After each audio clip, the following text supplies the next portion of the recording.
Olá pessoal, iniciemos mais uma aula de filosofia. Você sabe o que é alienação? Alguém já te chamou alguma vez de alienado? Então, nesta aula nós vamos entender um pouquinho o que é alienação.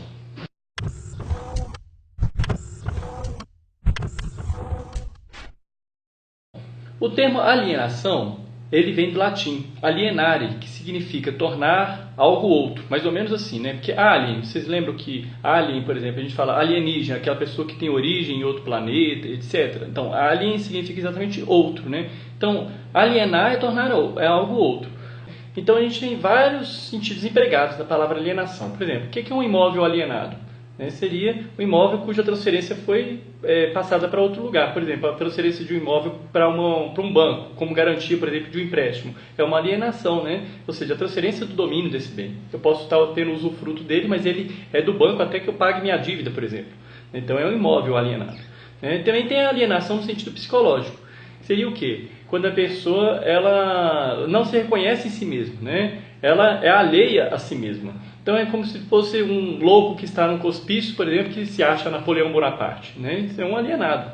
Lógico que a gente fala de alienado em vários sentidos, né? Tem o Alienice de Machado de Assis, por exemplo, mostra que o alienado seria qualquer louco, né? Qualquer pessoa que não tem domínio da sua razão. Né? Então é mais ou menos esse mesmo sentido, né?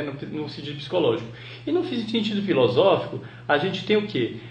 Aquela pessoa que não tem domínio de si, que ela é sempre influenciada por outras pessoas. Na história da filosofia, o primeiro a falar de alienação, aliás, utilizar esse termo, foi Hegel. Ele falava que a alienação seria um processo pelo qual se coloca as potencialidades nos objetos. Mas ele falava de uma forma positiva, ou seja, a obra, a cultura, toda a produção humana seria um processo pelo qual as pessoas colocam suas potencialidades ali. Karl Marx, ele vai aceitar esse termo, aliás, vai aceitar esse conceito, mas ele vai falar que isso não é necessariamente alienação, isso é um tipo de objetivação, ou seja, a gente pega as nossas potencialidades e coloca nos objetos. Só que quando a gente deixa de ter identidade com o produto, com o nosso produto, com o produto das nossas obras, isso não é mais objetivação, isso é a alienação, segundo ele. Então, a alienação ela está presente em vários lugares. Por exemplo, a gente pode ter alienação no trabalho, pode ter alienação no consumo, alienação no lazer. Por quê? Porque todas as vezes que a gente deixar de se identificar com o produto do nosso trabalho ou com nossas próprias atitudes, a gente está agindo de forma alienada. Então, vamos pensar especificamente sobre a questão do trabalho. O trabalho alienado, o que seria isso? A gente observa nas sociedades de hoje que a produção econômica vai se transformando no objetivo imposto às pessoas. Isto é, não são as pessoas o objetivo da produção, mas a produção em si. Esse processo acentuou-se principalmente no século XIX, quando o trabalho na maioria das indústrias tornou-se cada vez mais rotineiro, automatizando, especializando, subdividindo em múltiplas operações. Os empresários industriais visavam com isso economizar tempo e aumentar a produtividade. Então o que acontecia? Se a gente tivesse que fabricar qualquer coisa, a gente pegava e dividia ao máximo as etapas dessa fabricação. Para quê? Para poder acelerar o processo. Só que isso vai cada vez mais tirando um pouco a característica que existia na obra final, que a obra final vai ser um conjunto de várias pessoas que vão ter trabalhado nela. Então o operário ele não vai ver o resultado do seu trabalho. Essa forma de organização do trabalho, em níveis de operação e montagem, foi posteriormente aperfeiçoada pelo engenheiro e economista chamado Frederick Taylor. É daí que vem o termo Taylorismo. A principal consequência do Taylorismo é que a fragmentação do trabalho conduz a uma fragmentação do saber, pois o trabalhador ele vai perdendo a noção de conjunto do processo produtivo. Essa forma de organização do trabalho, que conduz ao trabalho alienado, ainda pode ser observada atualmente em muitas indústrias, onde a função do operário se restringe ao cumprimento de ordens relativas à qualidade e à quantidade da produção. Tudo transcorre sem que o trabalhador possa decidir sobre o resultado final de seu trabalho e sem que tenha controle algum sobre a finalidade do que produz. Sempre repetindo as mesmas operações mecânicas, então ele vai produzir bens estranhos à sua pessoa, aos seus desejos e às suas necessidades. Ele não vai ver o fruto do trabalho dele, Ele é apenas uma peça nessa máquina de engrenagem, Como o filme, mostra, o filme Tempos Modernos mostra o Charlie Chaplin ali no meio daquelas engrenagens, como se ele fizesse parte da própria engrenagem até mesmo, simbolicamente falando. Ao executar a rotina do trabalho alienado, o trabalhador ele vai se submeter a um sistema que, em grande parte, não lhe permite desfrutar financeiramente dos benefícios da sua própria atividade. Assim, no plano econômico, a meta é produzir para satisfazer as necessidades do mercado e não do trabalhador. A gente fabrica, por exemplo, coisas maravilhosas para a elite econômica, mas o trabalhador continua vivendo de forma modesta e miserável. A gente ergue mansões para os mais abastados, enquanto grande número de trabalhadores mora até em condições precárias. Então existe vamos dizer, uma eficiência no trabalho, mas ao mesmo tempo os trabalhadores acabam ficando alienados, em vários sentidos, no sentido de que o trabalho não é o resultado dele, é de outro, ou seja, alien de novo, de outro, e segundo porque ele também acaba se tornando uma outra coisa, né? Ele se torna uma coisa, né? Existe uma reificação do trabalhador. O trabalho alienado costuma ser marcado pelo desprazer, pelo embrutecimento e pela exploração do trabalhador. Então Marx ele vai escrever isso logo num texto dele chamado Manuscritos Econômico-Filosóficos. Ele vai falar assim, olha, primeiramente, o trabalho alienado se apresenta como algo externo ao trabalhador, algo que não faz parte de sua personalidade. Assim, o trabalhador não se realiza em seu trabalho, mas nega-se a si mesmo. Permanece no local de trabalho com uma sensação de sofrimento em vez de bem-estar, com um sentimento de bloqueio de suas energias físicas e mentais, que provoca cansaço físico e depressão. Nessa situação, o trabalhador só se sente feliz em seus dias de folga, enquanto no trabalho permanece aborrecido. Seu trabalho não é voluntário, mas imposto e forçado. O caráter alienado desse trabalho é facilmente atestado pelo fato de ser evitado como uma praga. Só é realizado à base da imposição. Afinal, o trabalho alienado é um trabalho de sacrifício, de mortificação. É um trabalho que não pertence ao trabalhador, mas sim a outra pessoa que dirige a produção, ao outro de novo. Atingido pela alienação, então o ser humano ele vai perdendo esse contato com o seu eu genuíno e com a sua individualidade.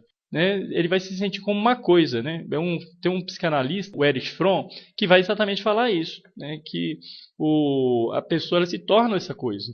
Né? Ele se sente como uma coisa que precisa alcançar sucesso no mercado das personalidades. Sucesso financeiro, profissional, intelectual, social, sexual, político, esportivo. O tipo de sucesso perseguido depende do mercado em que a pessoa quer vender a sua personalidade. Dominado por essa orientação mercantil alienante, conforme a definição de Fromm, o indivíduo não mais se identifica com o que é, sabe ou faz. Para ele não conta a sua realização. Não conta a sua realização nem íntima, nem pessoal, apenas o sucesso em vender socialmente suas qualidades. As relações sociais também ficam seriamente comprometidas. Cada pessoa vê ao outro segundo critérios e valores definidos pelo mercado de personalidades. O outro passa a valer também como um objeto, uma mercadoria.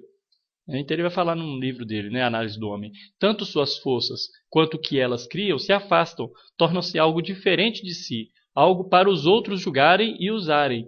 Assim, sua sensação de identidade torna-se tão frágil quanto sua autoestima, sendo constituída do total de papéis que ele pode desempenhar. Eu sou como você quer que eu seja. Ou seja, existe uma máscara, né? Então a gente vê isso muito hoje presente nas redes sociais. Um dos princípios que orientam as relações alienadas nas sociedades contemporâneas pode ser traduzido nessas palavras: não se envolva com a vida interior de ninguém. Esse não envolvimento pode levar a situações extremas de ausência de solidariedade social. E a gente tem alienação não só nesse mundo do trabalho, no mundo do consumo também. Né? Como a gente pode definir o termo consumo?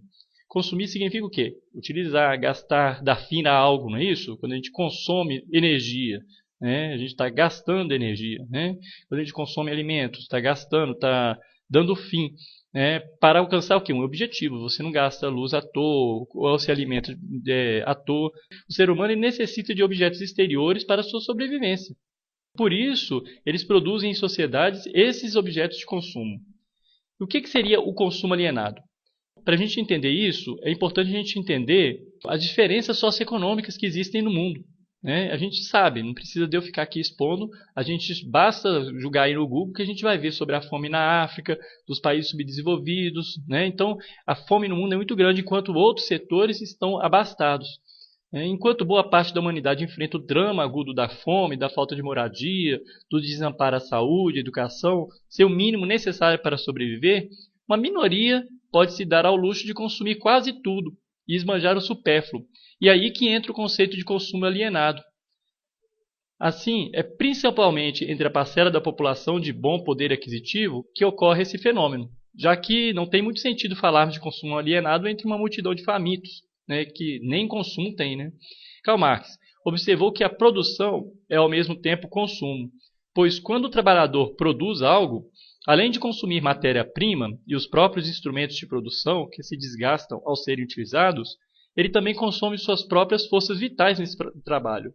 Por outro lado, o consumo também é produção, pois os homens se produzem através do consumo. Isso se verifica de forma mais imediata na nutrição, processo vital pelo qual a gente consome os alimentos. Tem uma relação dialética entre o consumo e a produção. A produção cria não só bens materiais e não materiais, mas também o consumidor para esses bens. Se não fosse assim, não teria sentido essa produção. A gente vê hoje como que a própria indústria, ela favorece o consumismo, através das propagandas, da publicidade.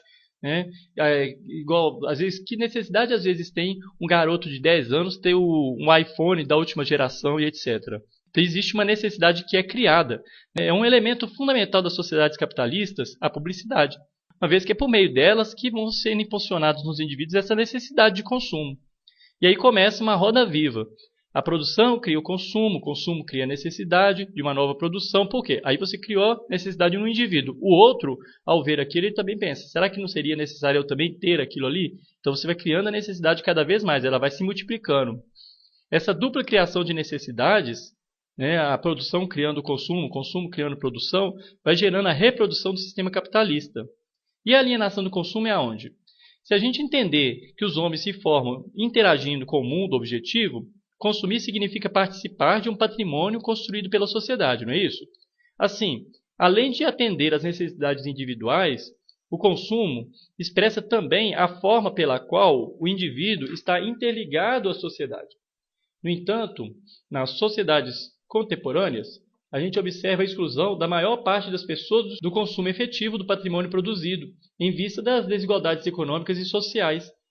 Além disso, é possível a gente constatar que o circuito produção-consumo não visa atender prioritariamente as necessidades individuais, mas as necessidades de expansão do sistema capitalista, de busca permanente de lucratividade, o que vai levar à mercantilização total de todas as coisas. E esses dois aspectos, a exclusão da maior parte das pessoas da possibilidade de consumir e a permanente busca por mais lucro, estão entrelaçados a tal ponto que um filósofo francês, Jean Baudrillard, vai considerar que a lógica do consumo se baseia extremamente na impossibilidade de que todos consumam.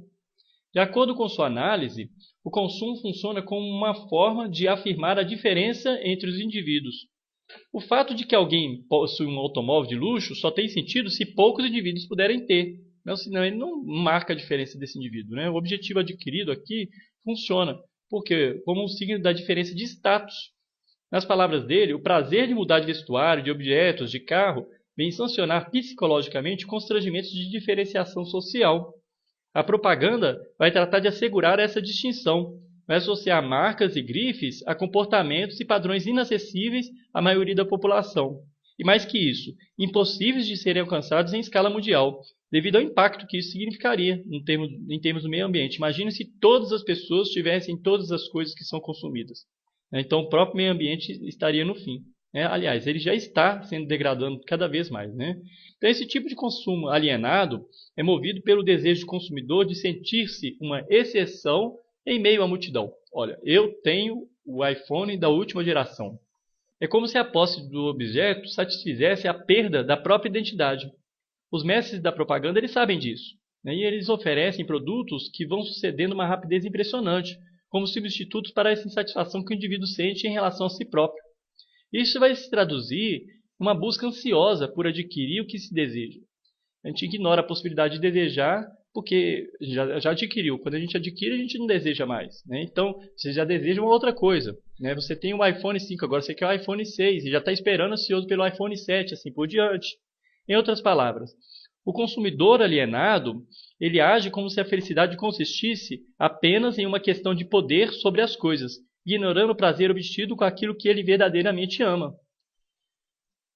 Max Horkheim ele vai falar o seguinte, que quanto mais intensa é a preocupação do indivíduo com o poder sobre as coisas, mais as coisas o dominarão, mais lhe faltarão os traços individuais genuínos.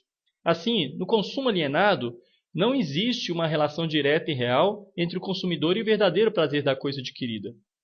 E esse fetiche que é criado, né, o objeto que as pessoas acabam valorizando mais do que ele é mesmo, né, vai causando um chamado neofilismo, que seria um amor obsessivo pelas novidades.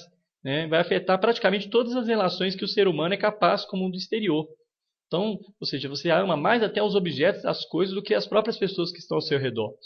Esse neofilismo desenfreado corresponde aos interesses dos grandes produtores econômicos. Por quê? Produzir objetos que logo se tornarão obsoletos é o objetivo deles, né? Para poder continuar mantendo a indústria capitalista. Né? Então você tem que produzir um iPhone 6, mas pensando assim, olha, eu não posso colocar tudo nele porque eu tenho que ter novidades no iPhone 7. Então eu coloco coisas novas aqui, mas já vou reservando algumas coisas para o próximo. Escapar a essa armadilha do consumo não é um problema a ser resolvido apenas pela consciência e pela vontade individuais. É uma tarefa ampla, que envolve a transformação dos valores dominantes em uma sociedade.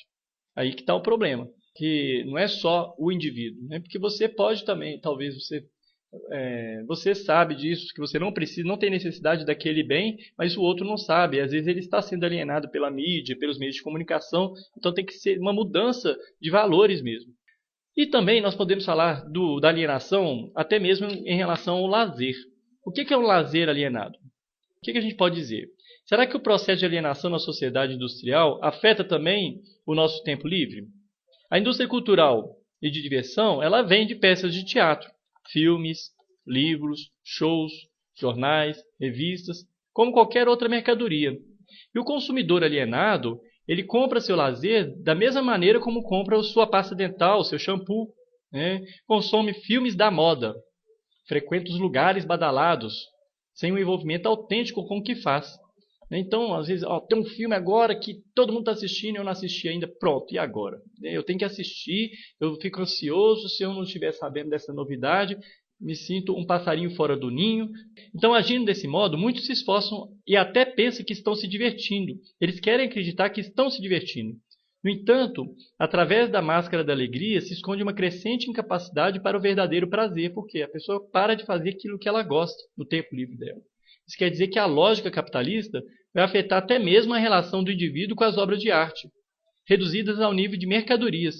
Elas vão passar a obedecer à lei da oferta e da procura. Vão se tornar puros negócios fabricados pela indústria cultural. Horkheim e Adorno, né, dos quais eu já falei, pensadores da escola de Frankfurt, né, eles vão mostrar exatamente isso. Eles vão cunhar esse termo indústria cultural. Eu já falei sobre isso em outra aula. Né? E o que era fruto da espontaneidade criativa do sujeito vai se transformar em produção padronizada de objetos de consumo, com vistas à obtenção de lucros econômicos. Então, a técnica da indústria cultural vai levar apenas à padronização e à produção em série, sacrificando o que fazia diferença entre a lógica da obra de arte e o sistema social. Então, as pessoas elas consomem, por exemplo, uma obra de arte, às vezes por um status social. Ela não valoriza a arte em si mesma. Então, essa indústria capitalista, ela também vai influenciar até mesmo na nossa relação com o lazer. Então, gente, espero que essa análise da alienação tenha ficado claro. Né? Aqui a gente fez só um apanhado de algumas partes, né, de alguns momentos que a gente pode perceber a alienação no trabalho, no consumo e no lazer. Espero que tenha sido claro. Qualquer dúvida, crítica, sugestão, pode deixar nos comentários que vai ser um prazer ajudá-los a compreender um pouco mais sobre esse termo tão onerado nos dias atuais.